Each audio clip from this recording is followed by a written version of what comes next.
Upstate New York mornings are very peaceful, the kind of calm that carries weight, not quite silence.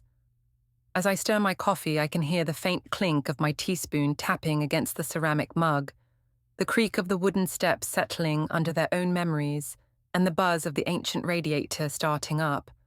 I used to feel calmed by these sounds. They just serve to remind me that I'm the only one listening now.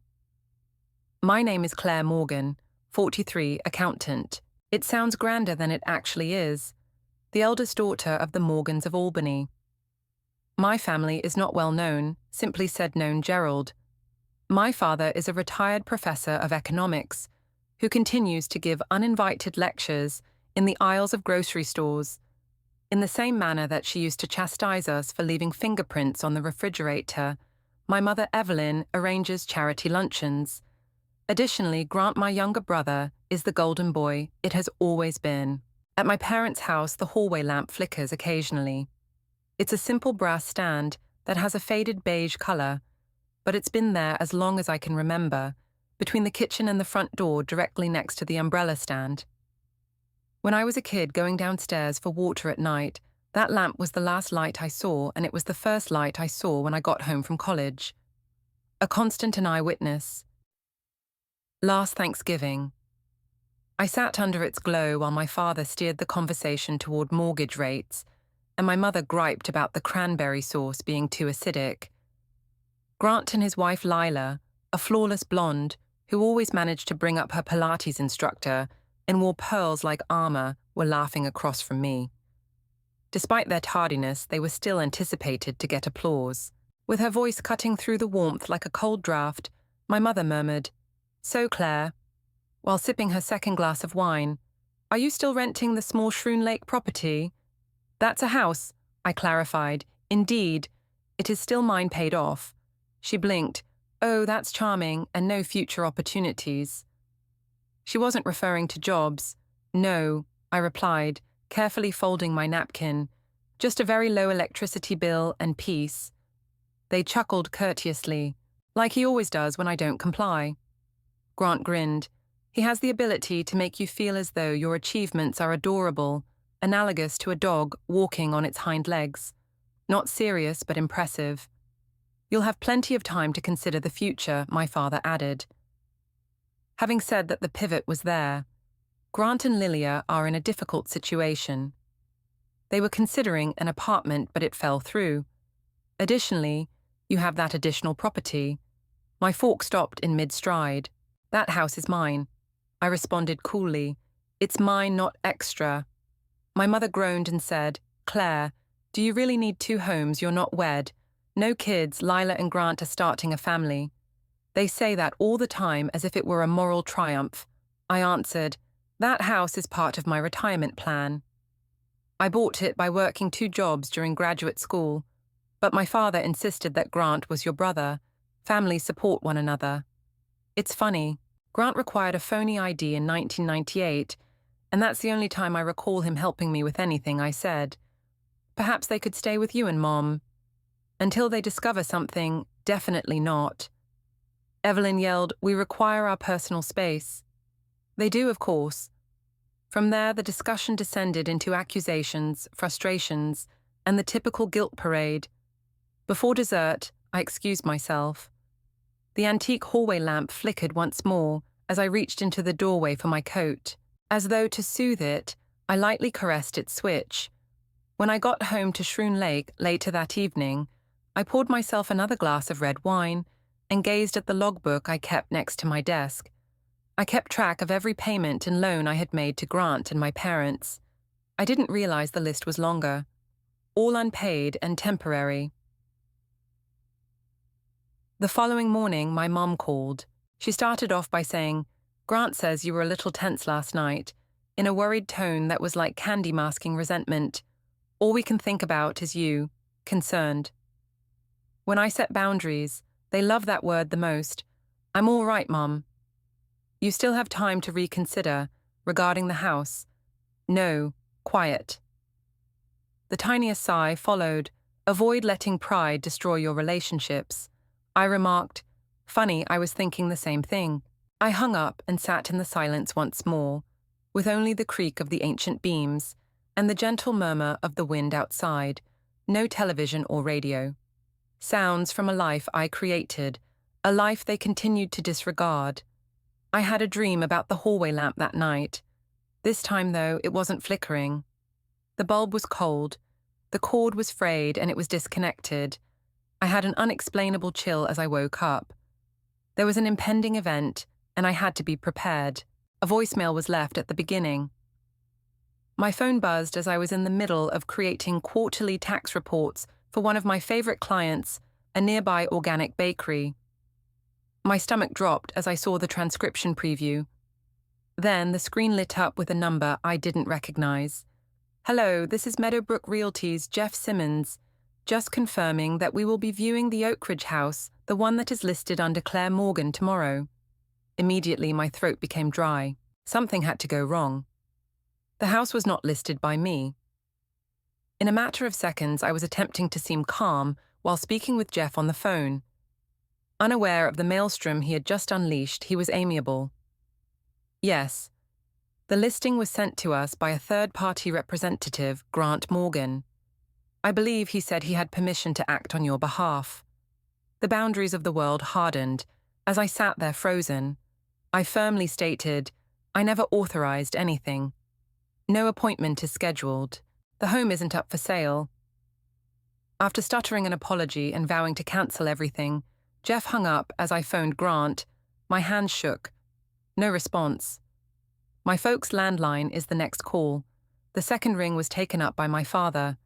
He said, "Claire," as if he had been anticipating my arrival, "what makes my house up for sale?" A pause shortly. Just enough to let him know he wasn't taken aback. "The house isn't the point. It all comes down to acting morally toward your family." As though morality had a monetary value, he said, "Dad, you falsified documents." We changed a couple of lines of authority. He said coolly, "You left the house unoccupied. It isn't wasted. So why did Grant claim that it was unoccupied? Because he told lies." Quiet. The indignation bloomed like rot as the switch flipped. "You overreacted all the time if you weren't so devoted to your possessions. My belongings," my voice broke. "I own that house. I purchased it, kept it up. Paid the applicable taxes. It's not a timeshare. It's not a family heirloom." "Claire, you've always been so cold." Once more there it was chilly. The Morgan family's preferred term for a woman who refused to give in. I said slowly and methodically, "I'm going to need you and Grant to stop whatever you've started. Now. Or I'm going to phone my lawyer." The tone of my father's voice grew harsher. "Do you believe that frightens us? You're just a legacyless, resentful woman. Your family is us. You owe us," my hand trembling. I hung up without saying anything more. I took a car to the Oak Ridge residence that evening. I had to touch it, see it, and tell myself it was genuine, that I still owned it. As I pulled into the driveway, the dirt crunched beneath my tires. The motion sensor on the porch light switched on, still functional and inviting. I entered and went through each room, feeling the smooth edges of the kitchen counter I had put off, replacing for 2 years, the worn floorboard in the hallway that I never got around to repairing, and the sunroom that I had painted a soothing shade of sage green only the previous spring. My haven. My decision. And I came to the realization that the house wasn't what they wanted. The fact that I didn't require them was something they wished to forget, that I had created something myself. To be safe, I went to the county records office the following morning. Patty the cashier squinted at her monitor and typed for a few minutes, seeming bored. "Huh?" she murmured. "It appears that last week there was an attempt to submit a deed transfer, rejected due to improper authorization. They attempted to utilize an unsigned power of attorney grant." I felt sick to my stomach. After leaving the office, I contacted my lawyer, Daniel Flynn, a tough, intelligent man who has a keen eye for paperwork fraud, but a low threshold for drama. He had once assisted me in resolving a zoning issue that saved my company thousands of dollars, and we had first met through a mutual client years prior. I informed him that this was more than just a miscommunication. "They're getting worse." He requested all of my paperwork, voicemails, and emails, and instructed me to meet with him the following day. The dreams came back that night, once more the hallway lamp. Now it flickered wildly, strewing unpredictable shadows on the wall covering. It sparked this time when I went up to it. There was a small silent fire burning in the shade. I was cold sweating when I woke up. Daniel called a week later. "A new power of attorney document has been submitted," he stated somberly. "It is forged, and incredibly careless." He hesitated. "They're attempting to transfer assets. Claire, not only the home. What are you saying? I mean, Grant and your parents have been trying to get into your retirement account. Additionally, a business loan that you did not co-sign has your name listed as a guarantor. It seemed as if someone had hit me. They are robbing me." He let out a breath indeed, "and they will bury you in paper trails if we don't take quick action." He helped me with every process, including changing all of my passwords, protecting my assets, and freezing my credit. I had the impression that I was seeing my own life fall apart in slow motion while hovering just above it. Later, I turned on the hallway lamp I had taken from my boyhood home years ago as I passed by my own home on Shroon Lake. Now its light was constant, steadfast. I understood what they truly wanted. Not the home, not the cash command. Furthermore, control only works if you are unaware that you are capable of saying no. They had committed one deadly error. I was reminded of how much I had to lose by them, how prepared I was to stop losing it too. Truth, I always thought, comes in silence, that it is hardly perceptible until the shadows are gone, slipping in like morning. However, it didn't whisper. When the truth about my family came out, it let forth a scream. My office door was knocked on first. I had just completed going over payroll for a customer when Daniel unexpectedly entered, his face paler than usual. He closed the door after saying, "We need to talk." He left a pile of documents on my desk. "Your name is associated with 5 LLCs that you have never heard of." He continued, "Everybody is registered to a PO box in Syracuse." I blinked. "What?" He gestured to the papers and said, "Look here. These businesses served as a conduit for money from the accounts of your parents, Grant's as well," and he paused. "What, from your grandfather?" He said, sliding another sheet over to me. I was completely stopped by that. It had been 7 years since my grandfather's death. He left behind what we believed to be a modest estate, a coin collection, and memories about the Depression. He left a trust as well. I never touched it. According to Daniel, he left nearly $400,000. Divide between Grant and your parents.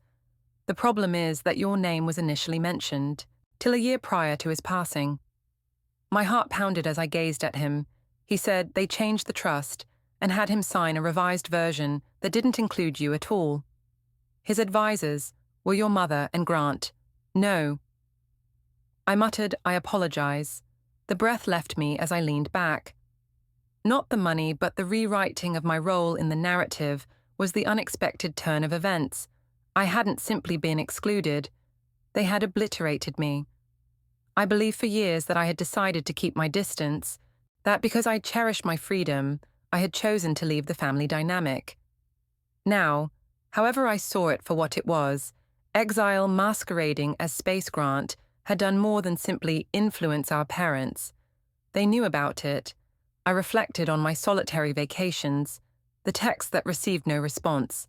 I never asked any questions about the bequest. The one item I had kept from my boyhood home before the frost set in was the light in the corridor that led me to this one. How many falsehoods had shone in its light? I got up and went to the window to observe how the trees outside were bending in the cold wind. The glass was fogged by my breath. Daniel was waiting behind me. Gently he said, "Claire, we can defeat this lawfully. However, you should be aware of another thing. One more document, one more revelation. Last month, Grant applied for a second mortgage. He stated, your Oak Ridge home was listed by him as collateral. Slowly I turned, but it's illegal. No. Daniel replied, it's a scam, and he used a phony letter of consent from you to accomplish it. He paused. It was flagged by the bank. However, there is a trend. They are weaving an unbreakable web, not merely attempting to steal. Every phone conversation, every partially answered query, and every contemptuous grin my father gave me when I inquired about the family's financial situation years ago flashed through my head. My mother's constant sidestepping when I brought up legal documentation. I was ashamed of being cold, selfish, and distant. It wasn't mine. It was a projection distraction command. I refrained from crying. I was unable to. Then, no. Rather, I sensed a change. Like a fresh foundation, something breaks and settles in my chest. I went to my hallway lamp, which was still blazing steadily, and turned it off. Not because I was surrendering. However, because I at last realized, not all lights are intended for guiding. Their purpose is to blind. I looked across at Daniel. I answered, "We go public too." He blinked. "Are you certain?" I remarked. "They have constructed a story in which I am the antagonist. They have portrayed the worried parents and the helpful sibling. My name, my job, and even my inheritance have all been wiped." I stopped. "However, they overlooked one point. I also maintain records." He grinned glumly. "Then we should begin writing your side of the story." I opened the leather-bound journal I hadn't touched in years when I was sitting at my desk that evening. Not the spreadsheets on the computer. The bank statements. No, however, the individual one. The diary from a summer hike I went on the year. I purchased Oak Ridge is still with the pressed daisy folded between 2 pages. Everything was written by me, the actual past, the psychological trail that follows the financial one, the sorrow of being viewed as a household function, the pain of seeing somebody you used to love turn your allegiance into a weapon, the creeping, strangling understanding that your boundaries were branded as unkind and that your warmth had been exploited against you. I had no idea what was going to happen next. However, I was aware of this. I hadn't been ruined by them. They had exposed me. At last, I was prepared to be seen. There is a silence that sharpens rather than calms, the quiet of insight of choices ultimately made. The following morning, I sat in that same solitude with a mug of unopened coffee cooling in my hands and the hallway lamp still off behind me. Since the previous evening, I hadn't switched it back on. That seemed meaningful in some way, deliberate. Daniel had told me that the entire tapestry unravels once you begin tugging at the strands. However, I was no longer only tugging at threads, I was setting the loom on fire. First, we requested an injunction, a court order stopping any property proceedings associated with my name. Then, with proof of the fake authorization attached, Daniel submitted an official warning to the bank that had been tricked into accepting the second mortgage application. Daniel's eyes were tired but fierce, and his voice was low as he whispered, "Make no mistake. They tried to bankrupt you in the middle of the day." I gave a nod. No longer. That afternoon, Natalie gave a call. One of the few people who never attempted to make me feel bad about starting a life on my own was my friend and financial advisor, Natalie Miles. 2 years ago, she assisted me in transferring my Oak Ridge home into an irrevocable trust. At the time, I still believed that to be maybe paranoid, she stated, "I've been keeping an eye on the movement on their end. Transfers shell businesses. They're in a panic." "Well," I replied. Then she paused. "There's another thing." Before she spoke, I sensed it. "Your mum attempted to get your health records." I felt sick to my stomach. How she purported to be your legal proxy when she called my office, claimed to have experienced breakdowns, inquired about a history of mental illness. Claire is constructing a story. Slowly I sat down as the cold tile floor rose through my slippers. She's attempting to portray me as unstable. Exactly. It's no longer just about money. It has a reputation. They fear that you will speak, that you will reveal them. It nearly made me chuckle. So they have good reason to be afraid. Jesse was the next person called. You would never want to be on the wrong side of Jesse Knox, a PI and former FBI data analyst. 2 weeks prior, primarily out of caution, I had hired her on Daniel's recommendation. As soon as she picked it up, Jesse remarked, "I have what you need." And more. The hour that followed read like a crime story, except that I was a part of it. My family had been committing fraud in 3 different states, Loans from banks forged, signatures, secret trusts. The emails, however, were the most noticeable. Jessie sent me a PDF and said, "Look at this." It was a series of emails sent by my mother to an unknown lawyer. She was asking about her daughter's mental capacity to manage assets. A week later, she sent another email with the name of a psychiatrist she was discussing options with. I couldn't decide whether I was more afraid that she was planning to accuse me of being mentally ill or that she had already done this and gotten away with it.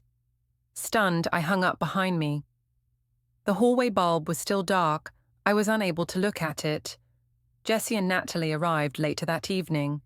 Papers, laptops, and legal pads were arranged like war plans as we sat around my tiny dining table. Here, however, there was no retribution. Not with malice, just the facts, silent and indisputable. "You're not alone," Jessie remarked. "This year, I have dealt with 3 cases involving financial abuse inside families. The sole distinction is that you are retaliating.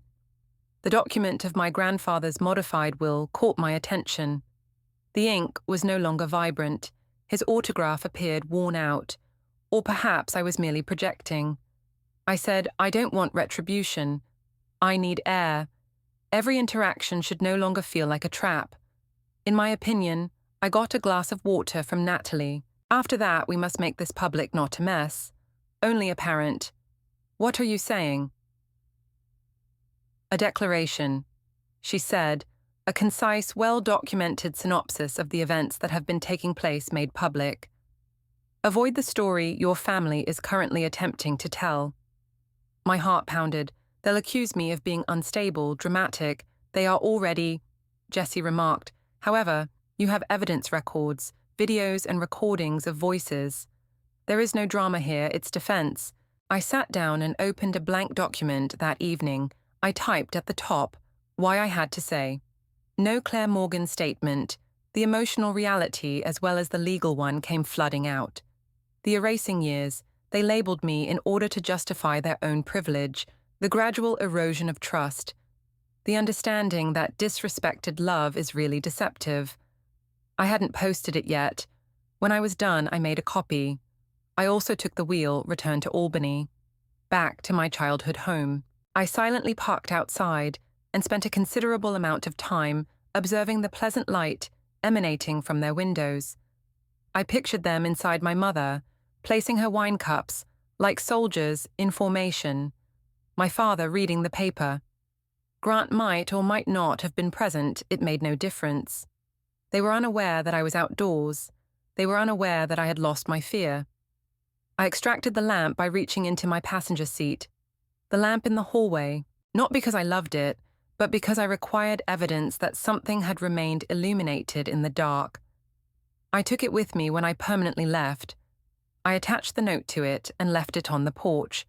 No signature, no farewell, just a declaration, a light abandoned. It was 3 days later. No phone calls, no emails. There are no raps on the door. Nothing but quiet, but not the previously sharp sort. This one was unique, settled, as if the house had held its breath for too long and now finally let it out.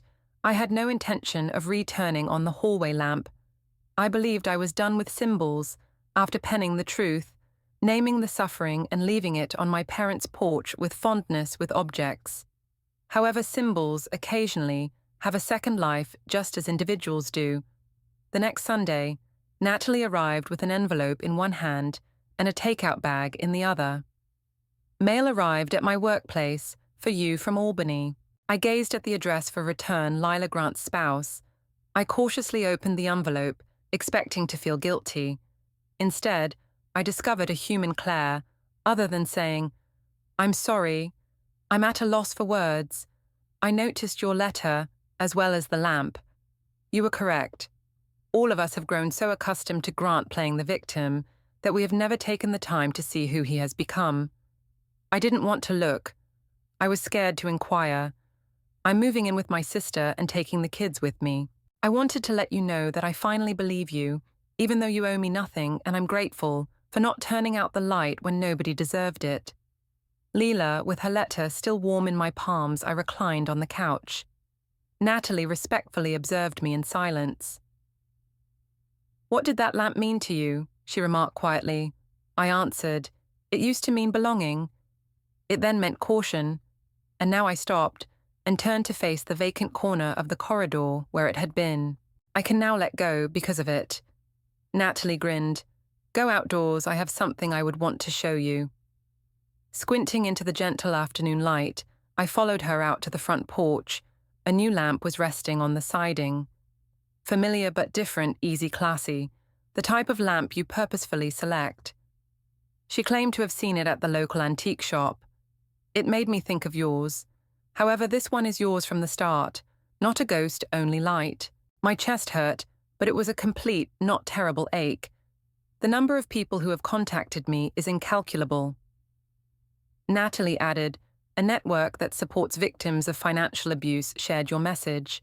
Some attorneys inquired about its potential for client education. Your statement regarding love without respect was cited by a woman from a women's shelter." I took a swallow.